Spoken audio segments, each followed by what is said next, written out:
Hello and welcome to another BWhack review. Today we are going to be taking a look at NASCAR Authentics Wave 7 for 2023. And man, this wave has got to be one of my least favorite authentic waves to ever exist in the entire history of Authentics.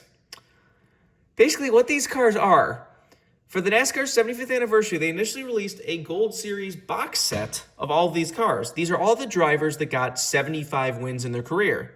And these are the paint schemes that got their 75th win in. Now, it's cool to get some of these drivers on store shelves, in 2023. But these cars just don't do it for me. They're just they're way too generic. They don't have any of the main primary sponsors, even if some of those should have been easy to get, like Lowe's or Goodwrench or DuPont, Exalta, whatever. Tide. They can clearly get Tide on these cars since there's, a hauler sitting behind them that is a Tide and Gain car. But I don't like them because they're just, like I said, they're just completely blank cars. Some of them have the associate sponsors, but not the primaries. And most of these cars are just plain blank cars. I mean, this car probably was blank back in the day, but it's just, I don't know. I'm just not a fan of these. And it's also kind of stupid that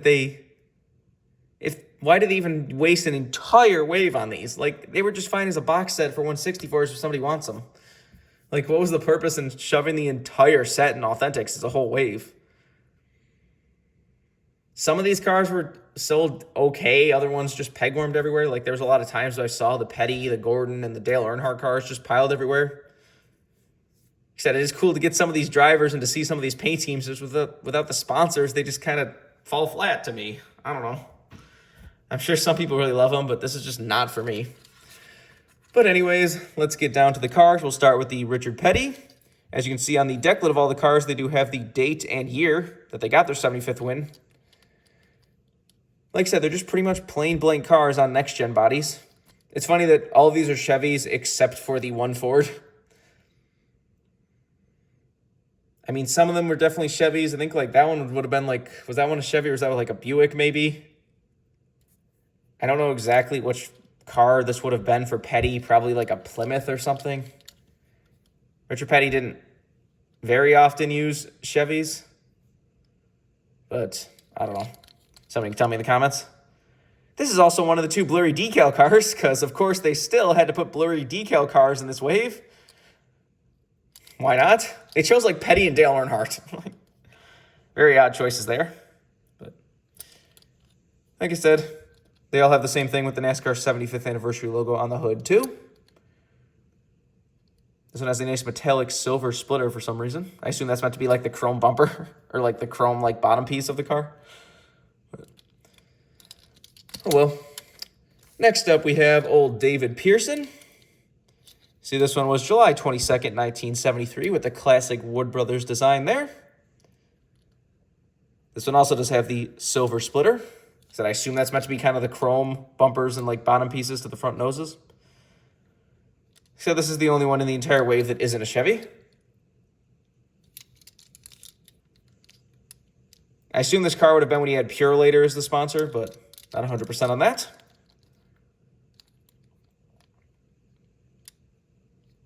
It is also just funny just to see those kind of next-gen exhaust ports just sitting on an old paint scheme like this. But next up, we have Cale Yarborough's number 28 Hardee's paint scheme. This one was on February 20th, 1983.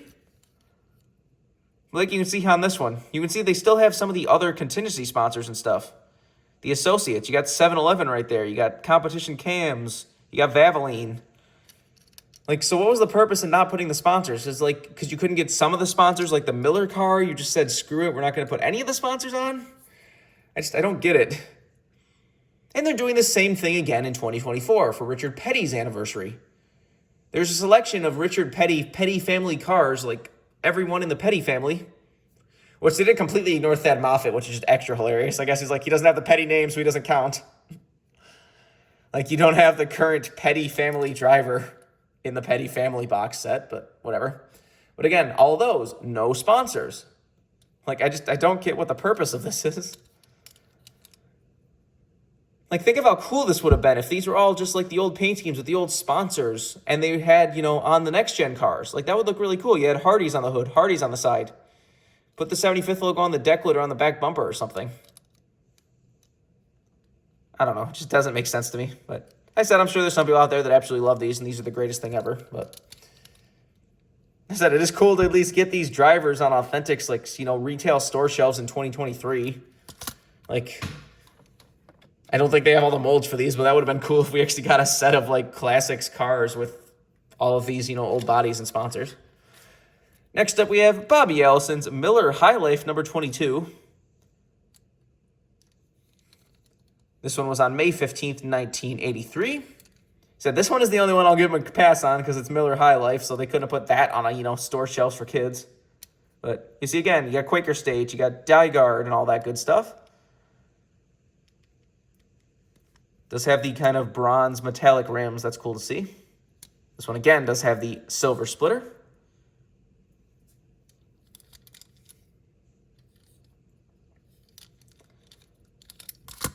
Next up, we have Darrell Waltrip's Tide number 17. I mean, these paint schemes at least are all iconic enough that you would pretty much know exactly what sponsor they had. Past the ones that are just like, you know, like I said, I'm pretty sure that's before Petty had STP. So it would have probably just been a solid Petty blue car. So I guess they get a pass on that one too. But just seeing like, oh, this is obviously the Tide car. It's the Miller High Life car. It's the Hardee's car, Lowe's, DuPont, Goodwrench. But again, you see, contingency, associate sponsors and all that. Piece of hair wedged into the window. That's lovely. This one was March 19, 1989.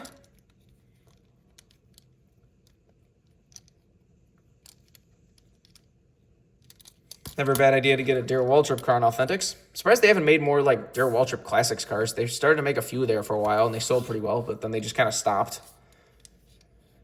Next up, we have Dale Earnhardt's number 3 Goodwrench paint scheme. This was March 12th, 2000. This was his Atlanta win against Bobby Labonte. And again, as you can see, we got a nice blurry decal car. The funny thing about that Petty set, I wonder if it's going to make MOQ or not, because I'm sure there's a lot of people that'll just be like, oh, I'll just wait for it to be an entire Authentics wave if they actually do this again. Super blurry. Next up, we have Jeff Gordon's DuPont number 24. Like I said, this one has Pepsi on it. So they were clearly able to get some of the licensing for some of the sponsors, so I don't think DuPont would have said no. I mean, it's Axalta now, so would they wanted Axalta on the car, but that's not the, I don't know. It's just, does have the metallic blue that Jeff Gordon's old cars were known for with the bright day glow red orange color. And the bright neon yellow numbers and splitter. I believe this was his Chicagoland win that season. And last but not least, we have Jimmy Johnson's Lowe's number 48 from 2015. Again, also in the nice metallic blue sheen with the silver. This one does have Valvoline, has Hendrick, Axalta, Freightliner, Siemens. This one doesn't have some of the other like True Choice and Top Choice and stuff, so maybe this one they couldn't get either. Maybe this one was like Lowe's said no. So I feel like maybe that if they were planning on having sponsors at least on the side and then a couple said no and they just said, screw it, we're not going to put them on any of them. I don't know. Because I could see Lowe's being weird nowadays with their licensing. But that's about it for Wave. Like I said, I am not a fan of this Wave at all. And clearly some people aren't because this Wave did pegworm for a while, at least in my area. Like I said, it is cool to get some of these classic paint schemes and drivers, but I would have rather had them as with their actual sponsors or on their actual, you know, classic bodies if we got some classics and authentics, because we don't really get classics and authentics anymore either. We used to.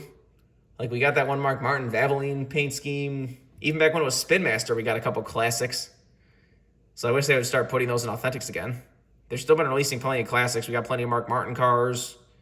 Kevin Harvick's 2001 Atlanta win. Put the race win in a winner circle. Have like a classic race win and winner circle. That would sell like hotcakes. Like, come on, Lionel. You know that thing would sell. If you're looking for this Wave, it shouldn't be that hard to find if you haven't already found it. Like I said, this Wave was pegworming around me for a while. A couple like the Cale Yarborough and David Pearson sold decently well, but beyond that, this wave did not sell. I think I still have one Walmart that I'm pretty sure is still piled with them like a half hour away. But and for all of your diecast needs, you can go to Circle B Diecast, and if you use the code BWhack, you get $5 off shipping on any order over $30. So go check that out if you want anything. But I think I'm strange all there is to say, this has been a review of NASCAR Authentics Wave 7 for 2023. Hope you enjoyed, and thanks for watching.